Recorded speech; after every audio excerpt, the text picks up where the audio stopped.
Hi there. Welcome to Conversations for Yoga Teachers. I'm so glad you're here. I'm your host, Karen Fabian, the founder of Bare Bones Yoga. On the show, I help yoga teachers make sense of the parts of teaching that often feel harder than expected, especially around anatomy and how to apply it to your cues and your sequences, and how to truly feel confident when you're teaching your classes. Here, you'll learn easy, practical ways to understand anatomy using my step-by-step blueprint and how to apply it directly to your cues and sequences so teaching feels clearer and more grounded, so you feel present and more confident.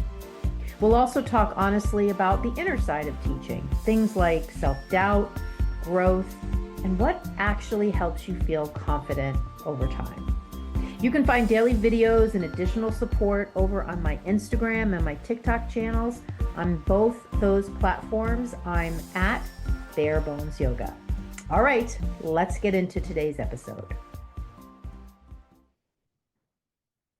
Hi there. Welcome to Conversations for Yoga Teachers. I'm your host, Karen Fabian, and this is episode 389. I'm recording this on, January 29th, 2026, and this is going to go live February 2nd, 2026. So if you're watching this or listening to this sort of in real time, we have gotten through January. It has been a challenging month from a whole bunch of different perspectives. One of the specific current things I can speak to, which pales in comparison to some of the things happening on a broader scale, but still is definitely challenging, is the weather. I don't know where you live. I live in Boston. Over the past week, we've had 72 hours of a ton of snow. So every day this week, I have been shoveling. We actually have a flat roof, and so I've been also shoveling snow off my roof, which is just crazy. So anyway, I hope you're safe. I hope you are doing things to balance just your mental health, balance your life with, if you're like me, you have a desire to know what's going on in the world, in the United States, with politics, with current events, but we need to keep a balance between our need to know, our desire to know, and also our mental and spiritual health. So I just encourage you to, whatever that balance looks like for you, to just really, really lean into that, because it's just becoming ever so more important on a day-to-day basis to really have a deep sense of resiliency to be able to carry us through what I feel are just really difficult times.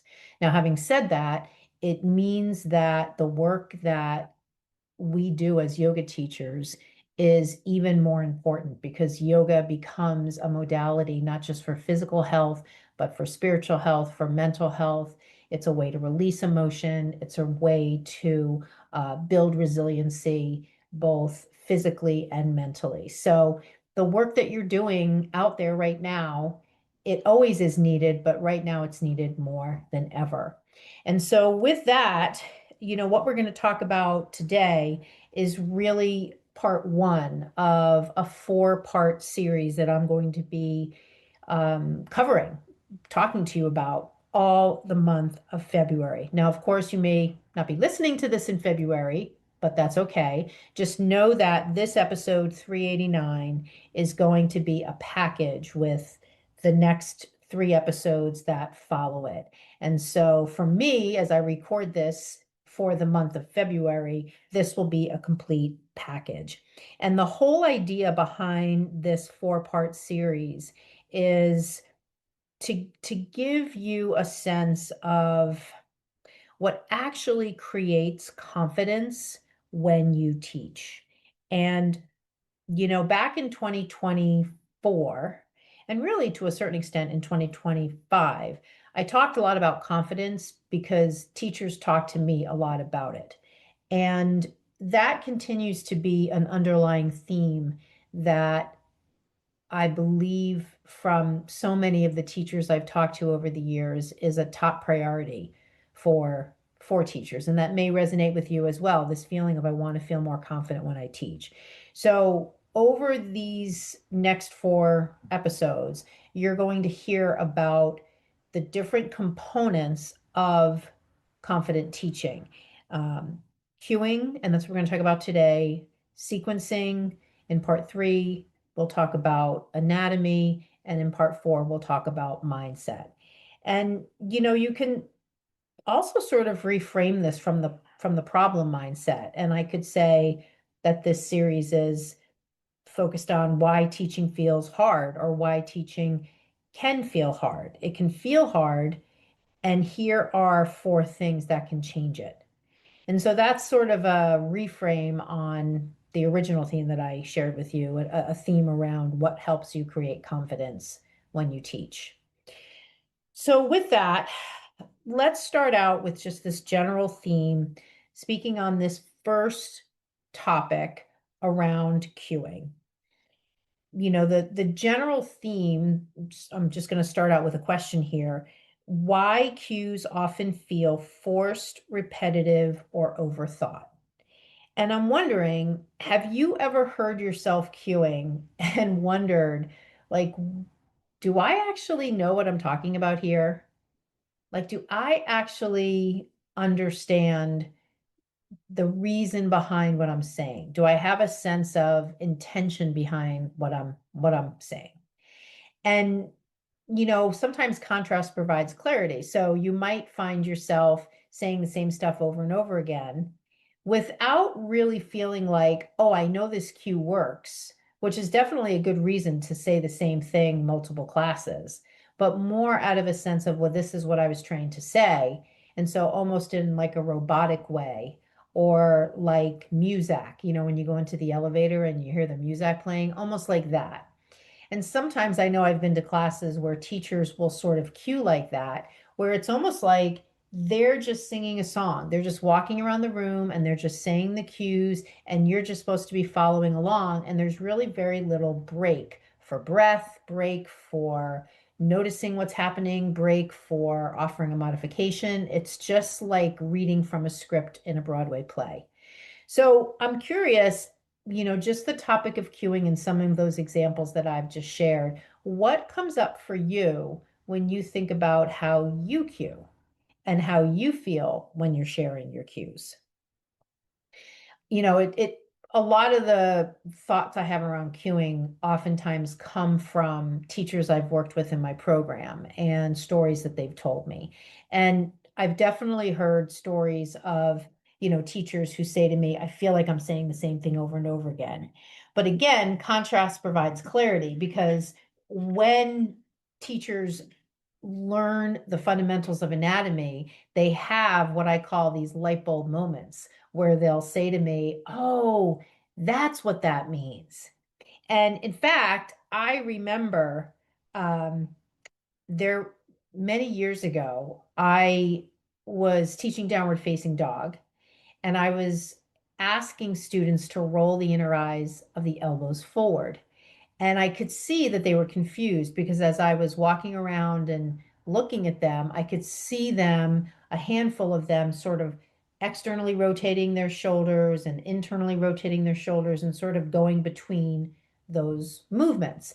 And so I stopped the class just really quickly and said, this is what I want you to do. And I showed them external shoulder rotation and how it affects the position of the inner eye of the elbow.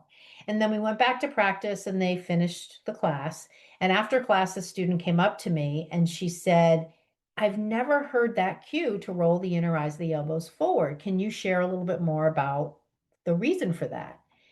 And I went into a little quick conversation about the external rotators of the shoulder and how the position of the shoulder in downward dog is flexion and external rotation, and that the muscles involved in external rotation are on the back of the shoulder, the teres minor and the infraspinatus, and that part of downward facing dog includes this joint movement of external rotation, and those are the muscles that create that movement.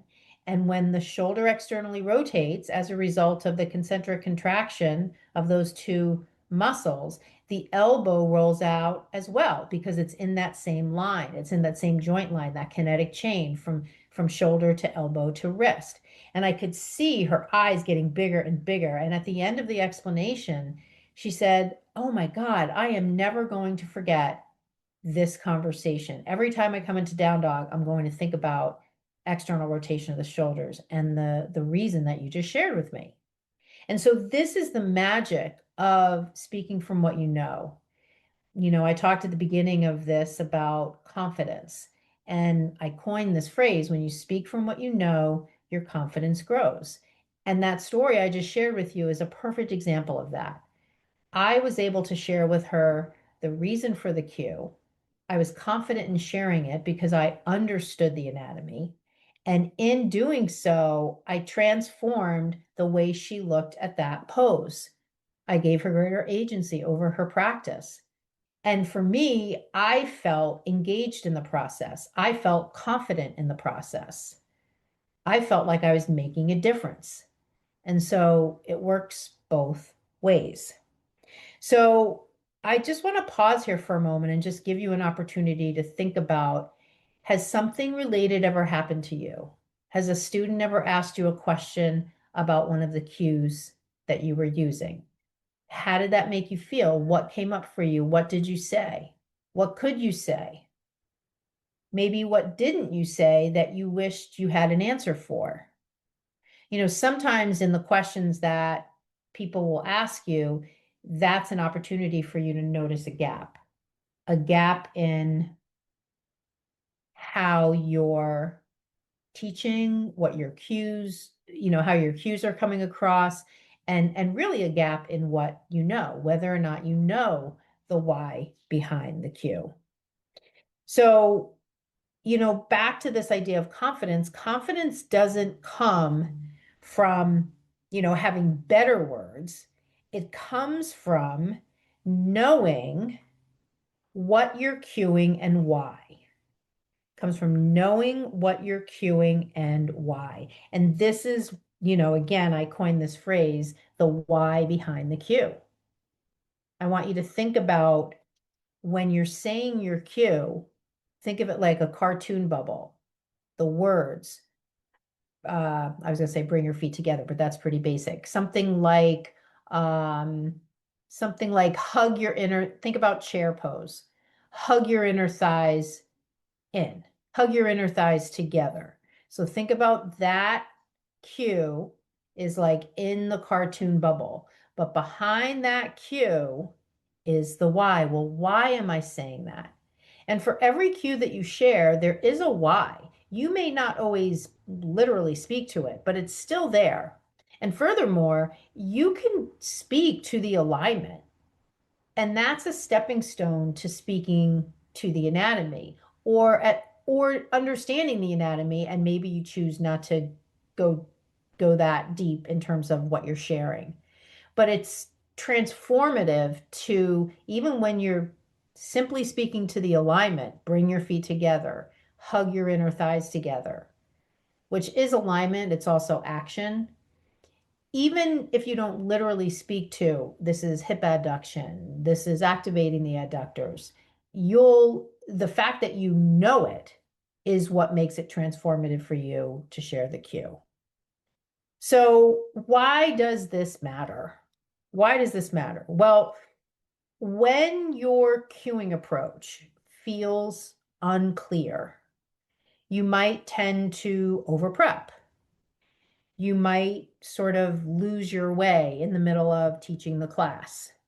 And you might also start to compare yourself to other teachers, especially when you go to take somebody else's class. You might get triggered by how that person cues compared to you.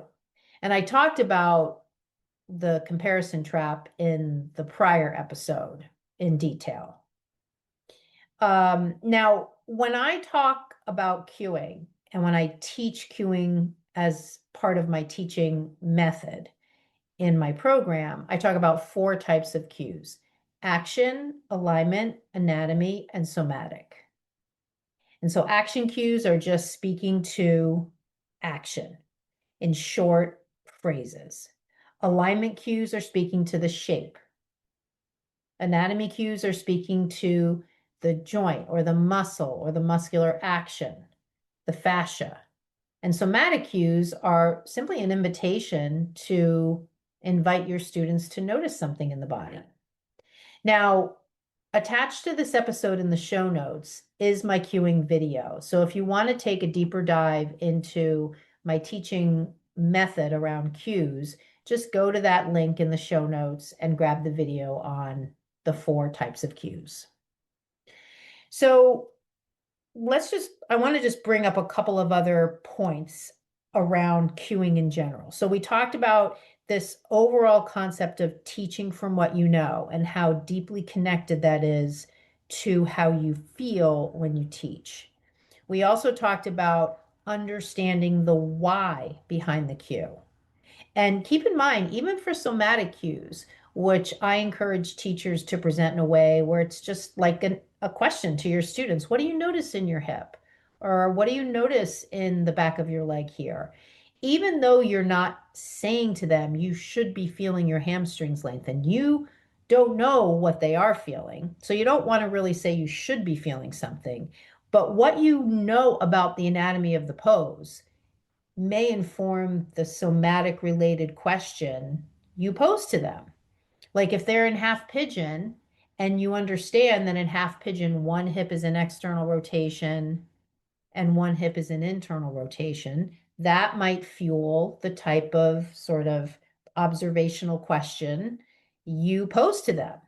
So the anatomy is the underlying foundation. It's the connecting thread through all of your cues, even if you're not literally speaking to it. So again, just some really basic examples. If we think about, and if you do get the cueing video in the show notes, you'll hear about this a little bit more. But just think about when you're sharing your cues, going into your class, and one approach I can share with you that's a really kind of essential fundamental approach is simply to speak to action. So going into your class with a thought in your head, I'm going to speak to action today. So things like if we were to start people in mountain pose and take them through a sun salutation, bring your feet together, sweep your arms up, bring your hands together through the middle of your body, bend your knees and bow.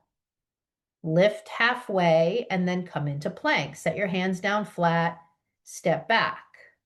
Hold your plank for a few moments, hug the sides of the waist in, and then moving slightly forward on the balls of your feet, start to lower down, hug your elbows in. Lift up, pointing your toes and straightening your arms, upward facing dog. And then pull your belly button in, roll over your toes, downward facing dog. So you see, that was just all really short action phrases. Really short action phrases. Now, I'm not saying that because I'm holding myself out there as the perfect example of cueing. I'm simply sharing that with you as an example of action cues. It's just one style of cueing that's very simple, very essential, very easy for people to understand, very easy for you to share. Now, one of the other aspects of cueing that I want to talk to you about is this idea of matching up your cues with doing the walk and talk. Because when you're practicing with your class, oftentimes your cues are going to primarily come from what you feel. So as you're in downward dog and you're pushing away from the mat, you're going to say, push away from the mat. But when you do the walk and talk, your cues are coming from what you know. Remember, when you teach from what you know, your confidence grows. So now you're walking around and you're sharing your cues from what you know. You're not sharing your cues based on what you feel, which might not even be transferable to the people in your class. And additionally, the wonderful thing about doing the walk and talk is you can see if your cues are working. When I say the cue, see what they do. Say the cue, see what they do. So this gives you a chance to notice if they're working. If they're not, try again. So that's one of the reasons why the walk and talk is such a powerful way to teach, because they're not literally talking back to you. So the only way you can really know how they're doing is if you're watching them, and especially as it relates to cues. Now, one thing that comes up when we talk about cueing, sometimes teachers will ask me, should I be speaking in Sanskrit? Should I be speaking in English? If I'm speaking in English, is it degrading the practice? I don't I don't agree with that approach. You can speak in whatever language you want. You just want to be watching your students to see if it's working. I do coach some teachers who live in other countries and they're speaking the cues in the primary language of that country, whether that is their native language or not. But Sanskrit, of course, is the language of yoga, but there's nothing to say that you have to speak Sanskrit. I mean, I think we are teaching yoga in 2026. Not many people are going to understand Sanskrit, but you could teach the Sanskrit and the English in the same phrase and help people learn the translation. The other thing that comes up a lot is breath cues. A lot of times teachers will say to me, do I need to be cueing to the breath all the time? And my answer to that is you can do whatever you want. Just notice how it feels and notice if it's working for you. Because if you come out of a teacher training and they tell you you have to be sharing breath cues all the time and mix those in with your cues, your action cues and different types of cues, but you're trying to do that and you're finding that you're getting anxious about having enough time to say all you want to say for the pose, that's something to look at. Maybe you don't need to share as many breathing cues. There's no right way to do it. There's the way that's going to work for you. Now, the other thing to keep in mind about cueing is some words are going to work. I don't want to say going to work. Some words are going to have a really immediate effect on students. So you'll tend to see things like tuck, as in tuck your tail, or drop, as in drop your shoulder blades, or pull the belly button in. Sometimes you'll see sort of an overdoing of that, and the person goes into a posterior pelvic tilt, or straighten your legs. You'll see hyperextension in the knees. So just watch, again, another reason to watch your students and see how the cues are landing on them. Because some of these overdoing of cues is oftentimes connected to certain words. And this is part of the fun of teaching, that you get to develop kind of information about what are words that always have a similar effect, regardless of who's in the class. And you sort of build that knowledge base, that repertoire. So it's not bad to say similar things or the same things from class to class if there's intention and experience behind it. And the other thing that I wanted to speak on when it comes to cues is, a lot of the cues that teachers use are cues that really refer to muscular action. So if you find yourself saying things like engage your core, or lengthen your hip flexors, or contract your quads, or squeeze around your sitting bones, all those cues refer to muscular action. So it's really helpful when I mean, it's actually more than helpful. I really think it's required, but to sort of soften that languaging there, it's really helpful when you understand how muscles work before you use words to describe muscular action in your cues. Because again, that's what shifts you into being the kind of teacher that's speaking from what you know, rather than just repeating, right? There's probably thousands of yoga teachers that say things like engage your core. But if you went up to that teacher and said, what does engage mean and what core muscle, they probably wouldn't know. So engage means concentrically contract. And as far as what core muscle, it could be the rectus abdominis, it could be the transversus abdominis, it could be the inner oblique, it could be the outer oblique. Which is it and why? So this is where the why behind the cue becomes really apparent. It's like, oh, all right, now I'm realizing there's a lot more why I need to know, and that's probably the gap I have. I just literally today had a DM conversation with a yoga teacher, and she said, I don't know that I can trust my cues because I'm realizing I don't understand anatomy enough. And I love how she used the word trust. Like we want to go into our classes and trust in what we're saying. but you can't trust in what you're saying when you're cueing people through a movement-based practice if you don't feel like you have a good understanding of movement. It's impossible. And you could see how that creates a gap. And you can see that your confidence is going down into that gap. So let's talk about, as we wrap up here, just a couple of reflection questions. Now that I've gone through sort of the heart of the conversation with you, which cues do you feel you rely on the most? Do you feel like you lean a lot into what you were taught to say in teacher training, or do you feel like you're speaking from what you know? Do you feel like you've created your own process and language for cueing? What cues do you rely on the most, and where did you learn them from? Where do you feel unsure of cues? Think about poses you're teaching. Think about sections of the sequence. What are places in the sequence or poses you're teaching where you're not exactly sure? You feel that funny feeling in your stomach, like, I'm not sure I really understand what I'm talking about. And then what about avoidance? Do you ever avoid cueing something because you're not really sure of how the pose works, how the anatomy works? I truly believe this is one of the reasons why teachers often say things like, if it's in your practice, go ahead and do it. Because for them, they're unsure of how to teach it. They're unsure of the anatomy. So it's just easier to say, if it's in your practice, go ahead and do it. And for the student, they're probably thinking, well, I'd love to have it be in my practice, but you need to teach it to me. So you can see the gap, right? That's an illustration of the gap. So I encourage you to just think about those reflection questions. I'm intentionally in 2026 keeping these episodes short so that you can consume them easily. And then you have maybe 5 minutes after you shut off the episode to just think about those questions and think what has come up for you. As we're wrapping up here, I encourage you, if you're interested, take a look at that link for the cueing video in the show notes.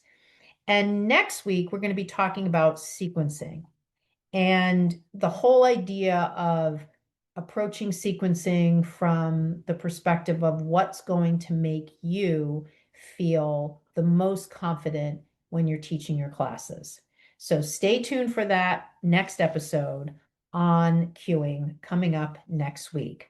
For now, we'll wrap up this episode. Thank you so much for listening to the end, and I'll talk to you on the next episode of Conversations for Yoga Teachers. Namaste. Thanks so much for listening to today's episode. If anything we talked about resonated with you, especially around anatomy, cueing, or feeling more confident when you teach, I want you to know that you are not alone. A lot of teachers tell me these are definitely challenges for them.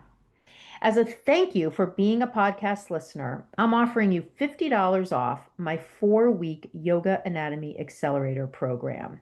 It's a short, focused program designed to help yoga teachers learn anatomy in an easy step-by-step way and how to apply it directly to their teaching. To get the podcast listener discount, you can head over to my Instagram and just send me a DM with the words podcast offer. Thank you so much for being here, and I'll see you in the next episode.